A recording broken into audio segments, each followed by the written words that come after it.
I'm about to feed them to the sharks right now. Get them hype right now. Yeah. You know the ground is up. Yeah. Everybody that trains, you know the game. Yeah. So let's get it. Slap it up, bump it, and roll. Hey. Yeah, that's the way that it goes. Ain't no better way to better yourself in this game. You're feeling the growth. That's time on the mat. We put in the work. Believe it ain't easy, I know. But we train for the love of the game, the love of the art. Now slap it up, bump it, let's roll.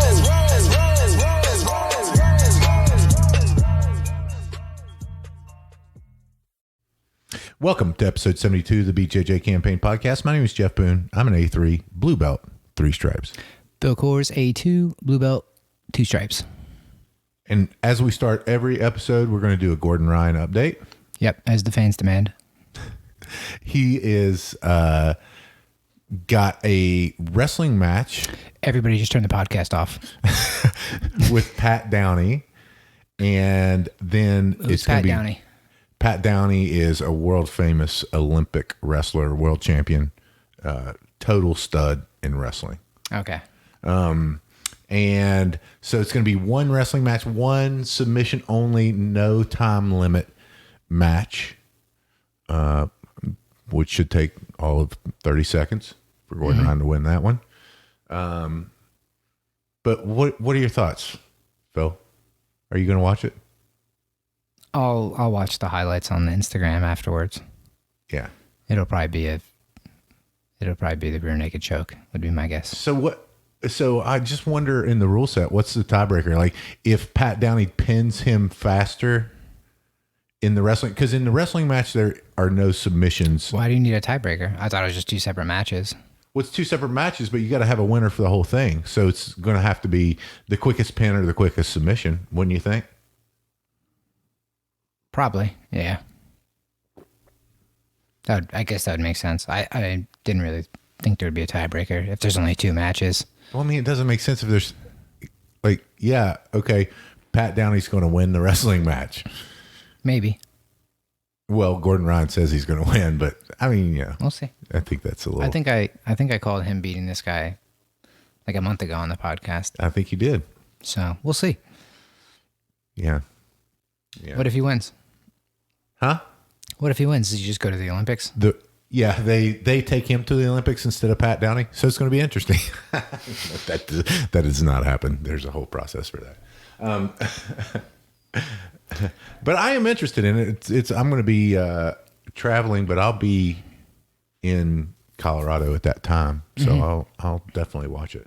Yeah, I mean, it's a weird scheduling thing because I have my competition, so most people are going to be tuned into that. Obviously, yeah, for sure. Kind of a terrible scheduling choice by him on that day. Well, luckily theirs is after your competition. You should be done with your competition by the time that they start, 7 p.m. It's true. Yeah, that'll be the saving. Yeah. You know? They'll get views, I think, Phil. Yeah. They'll get views.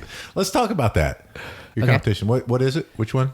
North South Carolina? Yeah, I think it's Grappling Industries. Yeah. Round robin.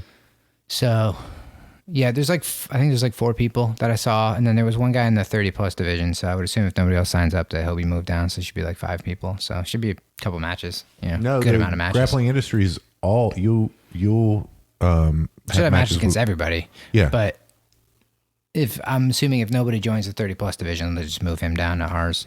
Is your nemesis going to be there? No, he wasn't on the list. George? I looked this morning. Yeah, no, I was looking. Not there. Good. Yeah. No, I would love to match up again. I think that would be a good learning experience for sure. But might catch him in something. Who knows? Yeah, never know. Probably not. Might make it longer than 30, 40 seconds this time, though. Not get loop choked twice. Yeah. Yeah, the roll was nice, though. Yeah, I don't know if I'll see him again, other than maybe, I don't know. If you do IBJJFs, you'll probably see him, because I think he's doing all those. I would imagine. Yeah, so that's on the 29th. Good. Let's talk about your obsession with Marcelo Garcia videos. Okay. They're just great.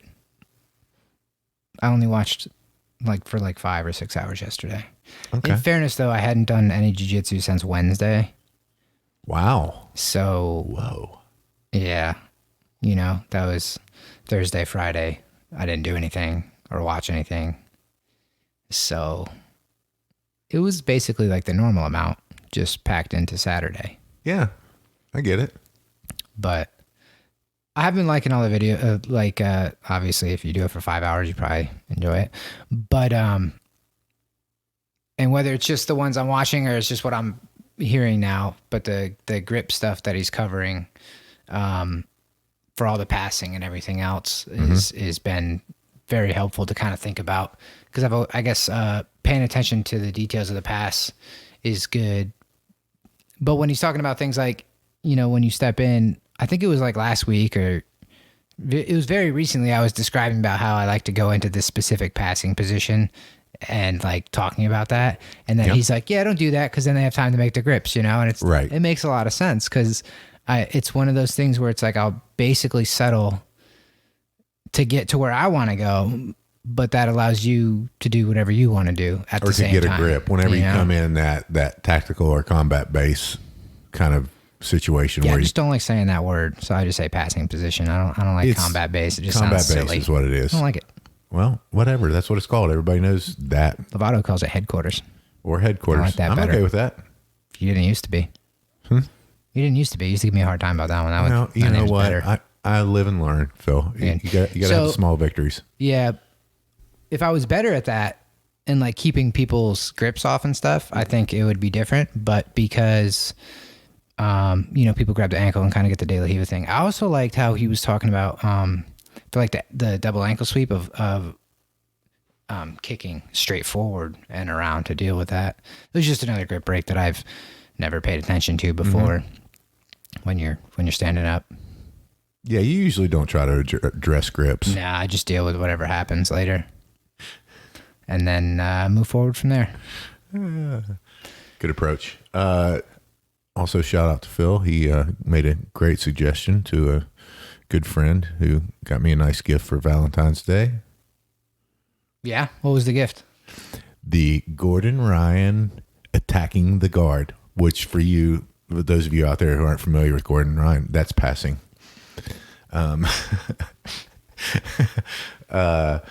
So that makes 3 different guard passing approaches, and we'll just master all 3 of those. We're gonna be great at passing guard in March. 5 years. March. 2 weeks. Yeah, I think there was 8 parts to it. I don't know how long it was. I just got it transferred over to my BJJ Fanatics account. So cool. Yeah, looking forward to that. We'll do a little Lucas Lepre, little Gordon Ryan, maybe throw in some Marcelo Garcia there.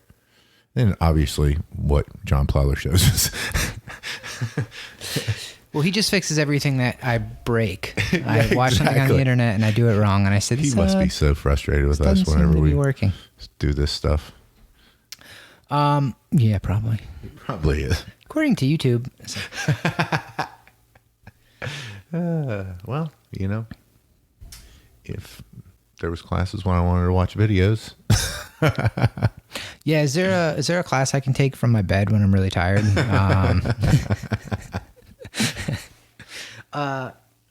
Yeah, and I like the addressing the knee shield in the change in directions, and I think the Tom DeBlas one talked about that, but I didn't understand it. But of just changing that position, because I like to put my head down and just drive through it. Rhino guard doesn't work. Rhino guard passing also doesn't work. Rhino guard attacking the guard. Attacking the guard like a rhino. Exactly. So I like that. It makes a lot of sense to just change the position, the angle of the legs and the shield and everything, and then go from there. Yeah. So that was cool. There's a lot of different little things that, if you spend enough time there, you'll see enough. Mm-hmm. We had a full mat at Sunday Rolls today. Mm-hmm. A lot of people. I didn't even get to roll with everybody. There was one person public service announcement, everyone.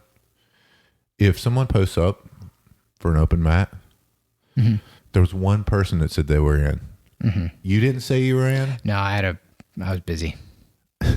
You were busy. We'll not go into that.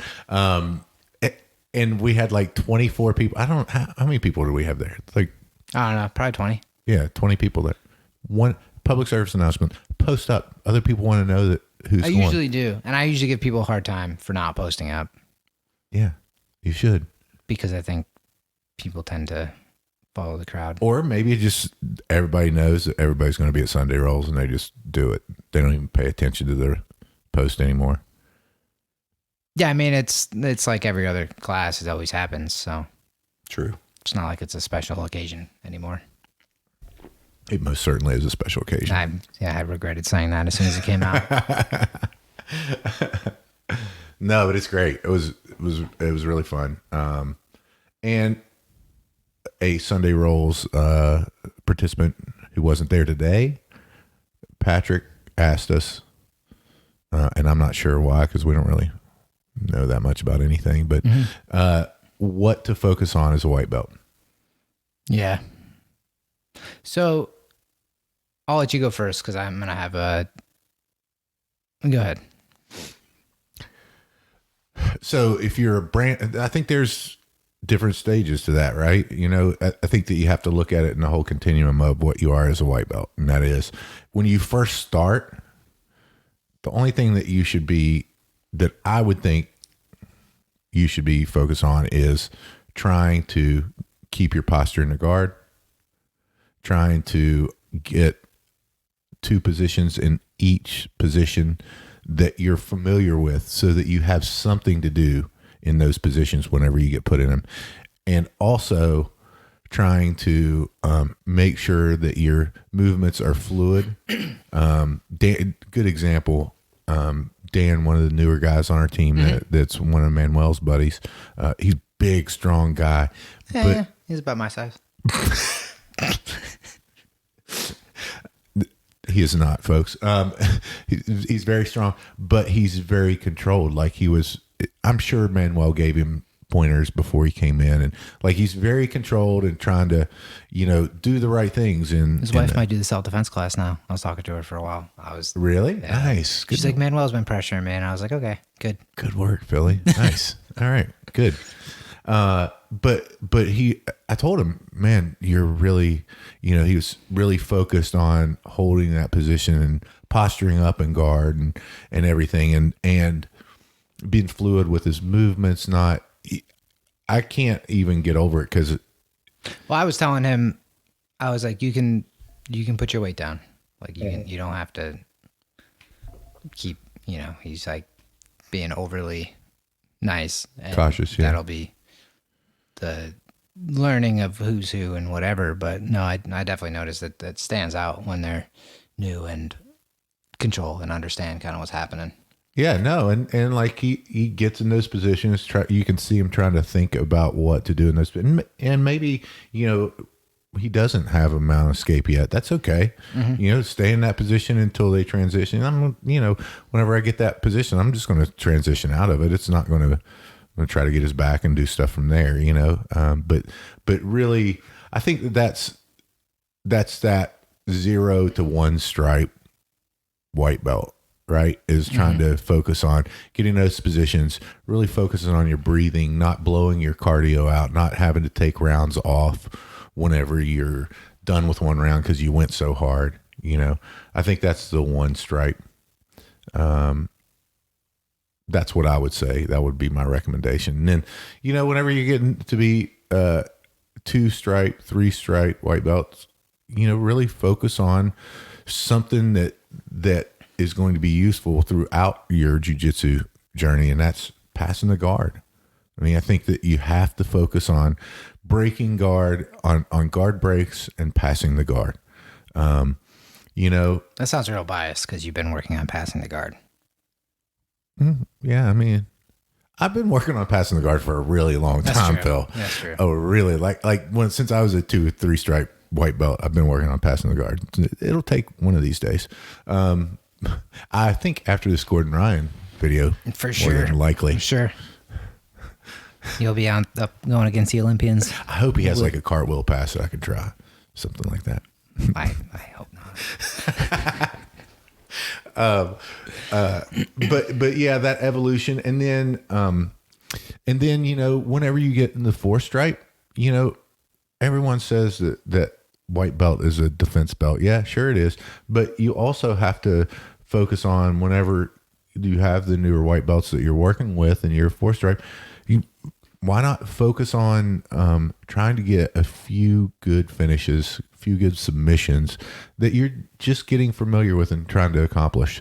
So I think that would be my recommendation for that. It might be totally off, but I mean that's kind of looking back on it. That's kind of what I feel like I should have done. And just as a caveat to that, whenever I was doing this at 2 and 3 stripes, I was trying to play pretty exclusively on the bottom. Lasso guard For a long time as a 2 or 3 stripe white belt. Probably not where you want to be, but that's what I did. Yeah. Well, your lasso guard's pretty good now. Yeah. Sorry. All right. So what about you, Phil? Well, I think the defense answer is obvious or whatever. I mean, that's always going to be there. You're not going to have a choice. And mine would just be whatever you think is fun. Like there's no right or wrong. I don't think. So like I've loved being in the close guard and I don't really do that as much anymore. I've talked about how I don't think I really had a choice, but that was what I love to do, and that was kind of gave me an idea, and I learned how to do a bunch of different things from there. And like you kind of get comfortable there, and that's where you're having fun. And that's kind of, you're doing class and learning other stuff at the same time that you don't realize you're learning and things. And then kind of you can all put it together later. But like some people like side control, or if you like a weird position like Kesa for whatever reason. No, don't do that. It's so weird. He loves it. He loves that. He loves it. It's fine. Who does? Patrick. Really? Yeah, doesn't he always choose that one? Yeah, but I mean, it's pretty easy to get out of. It's fine. Whatever one you like. Don't do that. Don't focus on Casey Katami. Please. Well, whatever. But pick one you like and then just learn a bunch about that one. And then because everything you learn from the one place is going to apply somewhere else later anyway. So I don't think there's necessarily a like hierarchy maybe of better stuff, or I mean, there probably is, but who cares? Do whatever you think is fun. And a recommendation that for a book that I read whenever I was starting out was Zen Jiu-Jitsu White to Blue. It's really it's really a good book on getting you through your first year or so of jiu-jitsu and kind of a training plan. The guy's really good. I think he's a brown belt now under Renzo Gracie. I can't remember his name, but I don't know. Yeah. But yeah, I think that's a good resource. And neither Phil nor I said focus on the fundamentals, but I mean, that's what you're going to be doing. You're going to be doing the fundamentals all the way through it. So obviously, yes, focus on those fundamentals and focus on just. Well, that should be the class you're going to go to. I mean, we focus on things that we wanted. I think this is more for the people who are into it and trying to go out and learn on their own, Like I go to every class that I can and I try to learn what's presented in the class.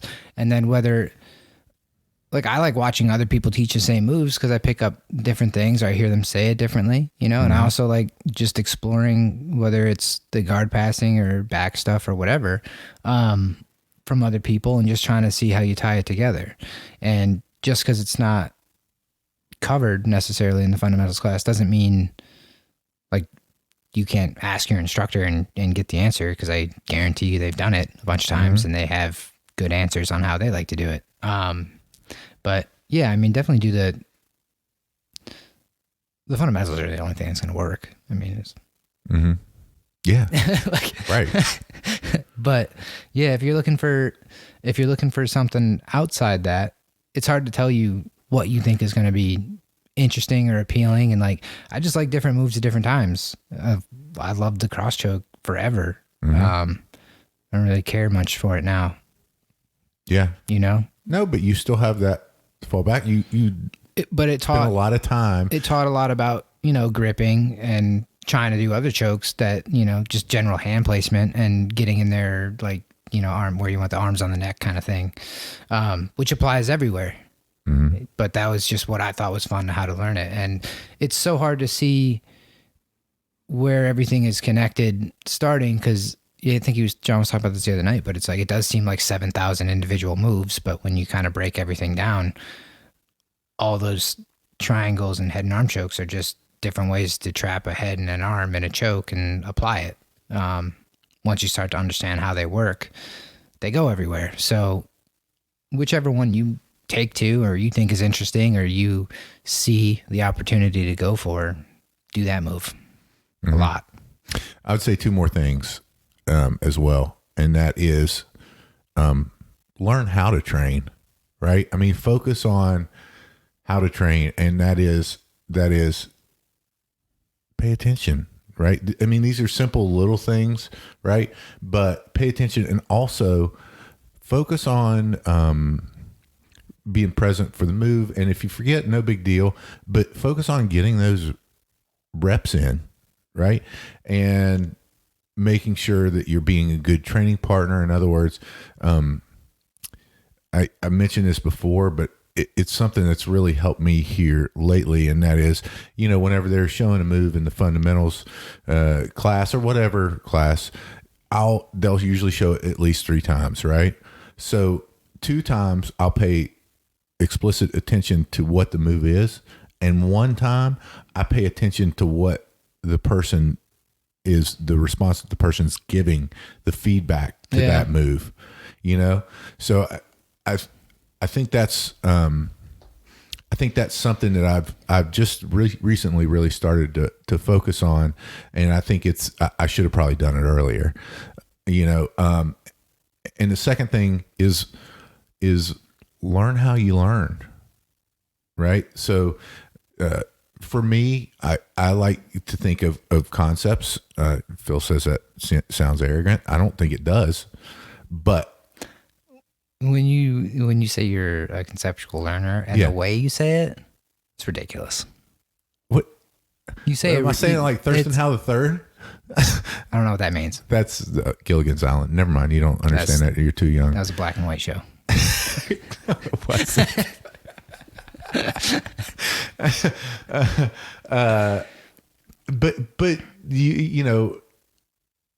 just figure out how you learn and what makes sense to you, and focus on that, and try to hone that learning skill, whatever it is.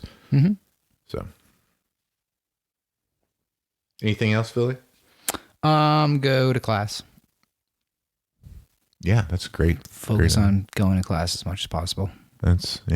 Don't miss. Don't take, Never take a day off. Never take a day off. Unless you're sick. If you're sick, don't come. Don't spread that. True. So, next, we're going to talk politics, Phil. Nice. No, it's not nice. Andrew Yang said all police officers should be purple belt and above. Right. I like that. But then he dropped out. So that's true. He did, didn't he? Yeah. I was like, maybe I'll vote, and now I'm not going to. For Andrew Yang. He's got the jiu-jitsu vote. Yeah. Somebody should pick that up, because now I don't care anymore. But yeah, so I heard that, I think, on the Joe Rogan podcast, where I learn all my politic news. Yeah. Probably a good place. But yeah, I don't know. I think that's such a good idea. You just see the videos of the cops that they don't know what to do. Yeah. I saw one, I think John posted it. It actually like really confused me because it was looped, but I didn't understand it was looped. I was like, how'd they let him get back up? It started over. I was like, oh, but yeah, it takes like, the one guy just has no idea, got like slammed to the ground and stuff. And he seemed to be okay-ish. He probably was very sore the next day, but man, yeah, that could kill you, It's land wrong or whatever, and guy on top of you, and I don't know. Like, you have to be able to deal with somebody who's, if they're crazy enough to fight a cop, like, you have to think it's the absolute worst case scenario every time, because like, If it's somebody like me, I'm just not going to fight a police officer. It's just not going to happen. No matter what. It doesn't matter how right I am. Right. That's not going to end good in any way. So, like, you have to think of the type of person who's willing to fight a police officer. Mm-hmm. Not good. Yeah. Can you imagine being a police officer and having the minimum training that they have? And granted, I mean, they've got a great instructor for the CMPD, you know, for their course, but having 6 weeks of that training, I mean, that's nothing. Yeah, no, I don't know. But I think there's no way to understand how much you don't know until it happens, which is unfortunate because I think a lot of people are confident that they would handle it well until they don't. Yeah, it's unfounded confidence. And so let's step back and take a look at that. How would, and let's just say somebody did get into, you know, that was something that we said, all right, all police officers maybe be a blue belt, you know, right? You know, so at least have a year or two of training in to do that. I think that's a pretty good indicator and something where you can manage distance, do those things, figure out the basic fundamentals. But how would that even be something? Because listen, the police officers, I mean, they're dedicating a lot of their life, and it takes money to train jiu-jitsu, you know, and they've got families and everything else. How do you but how much that? How much does it cost in like legal fees to handle a situation that is all over the news because it wasn't handled with control?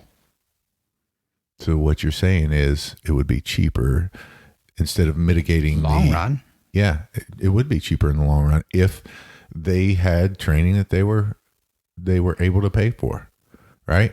Yeah. Now that still gets you. And you have to think of how many places that have discounts as well. For sure. For law enforcement, firefighters. Mm-hmm.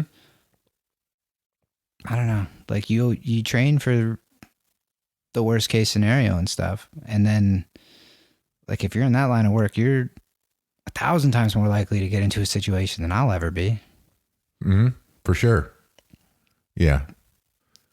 So like, and kind of going back to, I remember Ryan talking, I can't remember if it was right before he said he got his blue belt or like right before he did jiu-jitsu for the first time.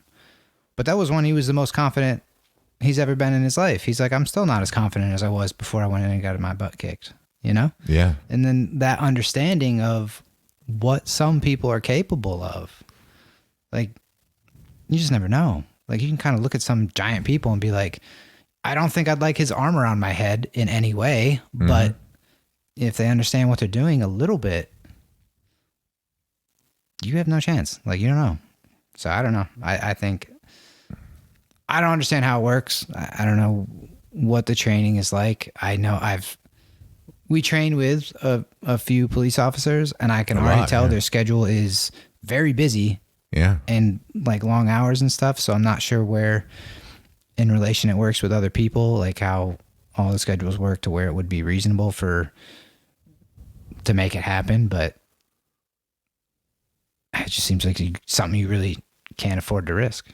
Well, yeah. I mean, like you said, it mitigates those, you know, people, you know, the improper use of force or excessive force or anything like that. You know, if you're trained in jiu-jitsu, you'll be able to subdue the attacker in a much more harmless way, you know? So I don't know. That would be be a huge growth for jiu-jitsu. I think it's something that should be done, but who knows how that would get through and they would figure out the logistics of it. And, you know, not every person thinks they need that training. I know. That's, you know, a lot of people were like, well, you have a gun or whatever. But in that situation, they got the guy got way too close to the cop, then was able to even lift him off the ground. Yeah. And slam him down without like any sort of idea how to, I'm not sure if he posted his arm, but I'm 99% sure he probably did, you know? So it's like all those things are just giant red flags of things you're not supposed to do. Mm-hmm. But again, the reason you train is because that's what everybody does. Like there's a natural reaction that people are going to do. And you have to teach yourself and learn how not to let that situation happen the best you can. I mean, it's adrenaline and things go wrong, situations and whatever. So I don't know. Yeah. But it would make a lot of sense. I think that would solve a lot of problems if a lot more situations were able to be just not even situations because they get handled so easily. Yeah, and it might doesn't turn into that argument between civilians and law enforcement and stuff. Yeah, and it might even change that perception of, I mean, sometimes cops get a bad rap, and sometimes deservedly so. A lot of times not. Mm-hmm. But if you have that police force that's trained to that higher level, you're going to have less and less of that, and that could certainly change perceptions throughout the community for the good of law enforcement. So, I don't know, it's a tough thing, but I hope. It was the first time I've ever heard that, and I think we talked about it briefly or whatever a couple of days ago. But yeah, I mean, that just sounds like a really smart idea to kind of take a giant step towards fixing a problem that is hard to fix. Yep. Agreed. What else, Philly? Anything else been on your mind lately? What do you got written down? Well, looking at the kids development for the kids program, what would you say in jiu-jitsu, if you're helping out with the kids class, is the most important thing? I mean, the same have fun answer as a white belt. I mean, you have to get people interested in coming back. Yeah, ding, ding, ding. That's the right answer. Yeah. And then De La Riva. Yeah, you want to teach the kids De La Riva. Yeah. Yeah. No, but let's just talk about that. I mean, I think that we've both, I haven't been able to go to as many. You've been going more lately, it seems. Like once a week, it seems. I've been trying to, but, sometimes it's tough. It's what the first one's at 5:00. I never make that one, but 6 first o'clock. One's at 4. Or first one's at 4. Sorry, the Young Warriors. But no, that's that's on the other days of the week. That is? Yeah. There's a class at 4, class at 5, right. and a they class split at the 6. two Yeah. younger. Okay, gotcha. And then 6. So I can sometimes make the 6 o'clock class, but the the nice part about that is, the development of your own game, and also just seeing the kids have fun doing it. Yeah. Yeah, no, it's cool because I think you talked a lot about it before, seeing like kids kind of come out of their shell and stuff and kind of get used to going. That's cool. It's also really cool to see kids who kind of take to it immediately and want to learn and like want to drill and stuff. And it's fun to try to help them get better. It's fun to work with people who are like obviously passionate about what you're passionate about. Like that's just gonna be the case, but it's still cool to see everybody get better. And there's a lot of times I watch the kids roll and I'm like, they're better than a lot of the adults. Mm-hmm. For sure. Especially like with the arm bar from the mount, like the hip movement there. I'm like, I can't do that. No, it is good. And if you look at it, I mean, a lot of those kids have been doing jiu-jitsu for longer than me. Yeah, way longer than me. Yeah, for sure. 5, 6, 7 years. I mean, that's incredible. And you know what? If they're screwing around sometimes, yeah, well, they're not adults. They don't have to. I mean, obviously, if you want to have a good balance between, if they're screwing around, kind of saying, hey, come on. But, sometimes they're just going to screw around. And I think that's okay as long as they're having fun and not hurting any of the other kids. You know what I mean? But yeah, it's good to see, it's great to see, especially in a competitive setting. We were helping the kids at the last tournament, and it's so fun to see them nervous before they go out there, right? And I think it was Sydney. She was jumping around. I was like, "You nervous?" She was like, "Yes, I'm so nervous." I was like, "All right, well, that's normal." But just letting them know that that's normal and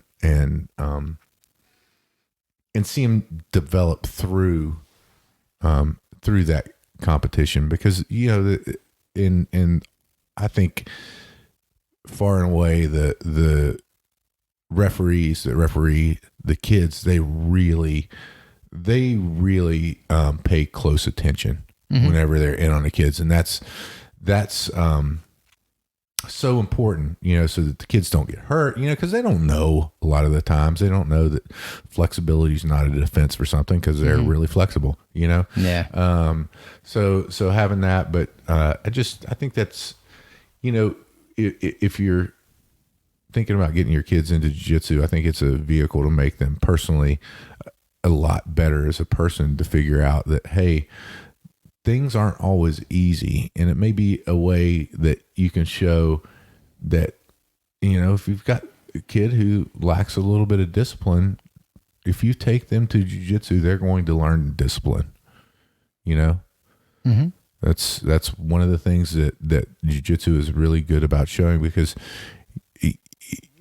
A, in the instruction itself, B, in just having someone as good as John that can handle the kids and really keeps the kids' attention, and just kind of showing us how to do that same thing. I think that's super important. Yeah. No, I do it a lot. I think it's a lot of fun, and I get a lot out of just watching the classes and watching the kids mess things up. Yeah. Yep. Philly, anything else? I don't know.